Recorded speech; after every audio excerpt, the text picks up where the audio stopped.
اور اس میں بعض لوگوں نے جو خبریں آئی ہمارے پاس وہ بڑی وحشتناک تھی کہ امریکہ کولیسٹرول بم استعمال کرے گا، زہریلے بم استعمال کرے گا، بچے مریں گے، آہیں اٹھیں گی، بیواؤں کی چیخ و پکار ہوگی۔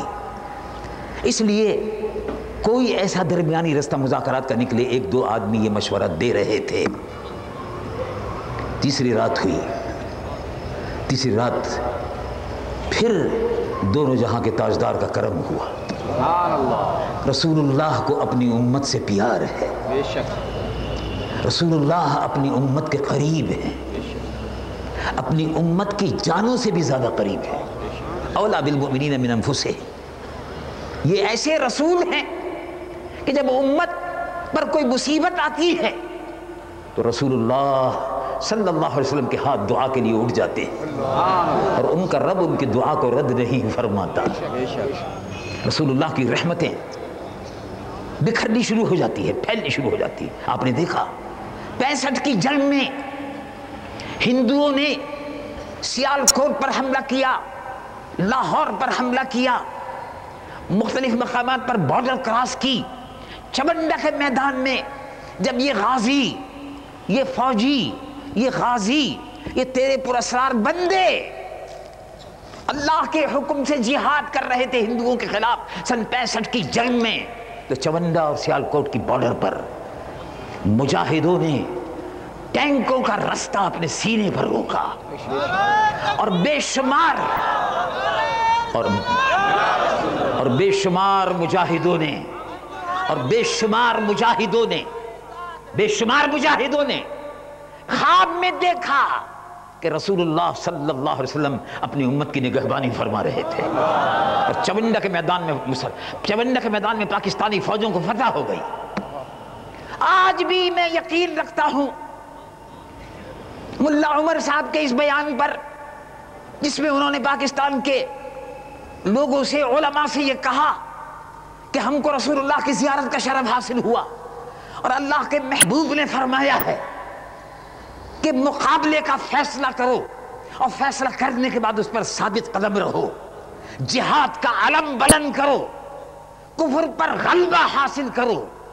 یہ کافر تمہاری تباہی چاہتے ہیں، لیکن اللہ تبارک و تعالی اپنے محبوب کی امت کی بقا چاہتا ہے، اور یہ امت جب ہی باقی رہے گی جب یہ ایمان اور یقین کی دولت سے مالا مال رہے گی۔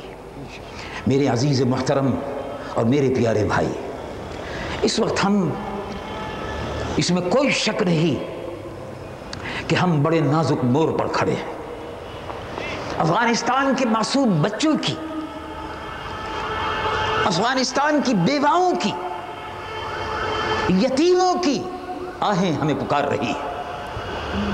ان کی مدد، جہاد میں ان کی مدد، مالی اور جانی۔ سردی آ گئی ہے، گرم کپڑوں سے، کمبلوں سے، دواؤں سے ان کی مدد، یہ ہمارا دینی فریضہ ہے۔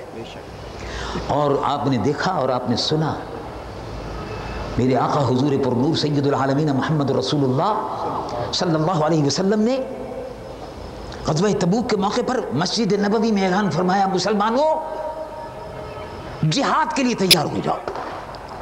تو رسول اللہ صلی اللہ علیہ وسلم خود بھی جہاد کے لیے تیار ہوتے تھے، ان سے بڑا مجاہد کوئی نہیں گزرا۔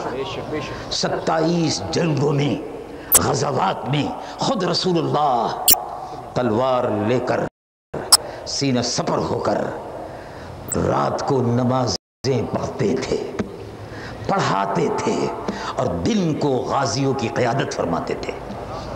صحابہ رضوان اللہ علیہم اجمعین اپنے وقت کے زاہد، عابد، قرآن پڑھنے والے، اللہ اکبر کا وظیفہ کرنے والے، لا الہ الا اللہ محمد رسول اللہ کو اپنے سینوں سے آراستہ کرنے والے صحابہ رسول اللہ کے فدائی تھے۔ ایک ایک کر کے رسول اللہ کے دائیں اور بائیں اپنی جانوں کا نذرانہ میدان جہاد میں پیش کرتے تھے، رات کو نمازیں پڑھتے تے، اور دن کو رسول اللہ کے ساتھ میدان جہاد میں ہوتے تھے۔ رات کے عابد تھے اور دن کے مجاہد تھے۔ مجاہد بنو۔ یہ وقت بڑا نازک آ رہا ہے، گھر میں چھپ کر بیٹھنے کی ضرورت نہیں ہے۔ جہاد کے لیے عملی طور پر تیار رہو. پاکستان میں جہاد ہوگا جب امریکن فوجیں یہاں کی سڑکوں پر آنا چاہیں گی اور پاکستان کے ایٹمی پروگرام کو تباہ کرنا چاہیں گی، تو پاکستان کے ہر بچے کو میدان میں نکل کر ایٹمی قوت کی حفاظت کرنی ہوگی اور پاکستان کی حفاظت کرنی ہوگی انشاءاللہ تعالی. یہ عزم، اس عزم کو بتانے کے لیے رسول اللہ صلی اللہ علیہ وسلم امت کو یہ فرماتے تھے اور یہ آیت سناتے تھے، جہاد کی آیتیں پڑھو اور جہاد کے لیے عملی طور پر تیار ہو جاؤ. جہاد میں کیا فرمایا رسول اللہ رب العالمین جل جلالہ عمن والو، ارشاد فرماتا ہے وجاہدوا، جہاد کرو. کس لیے جہاد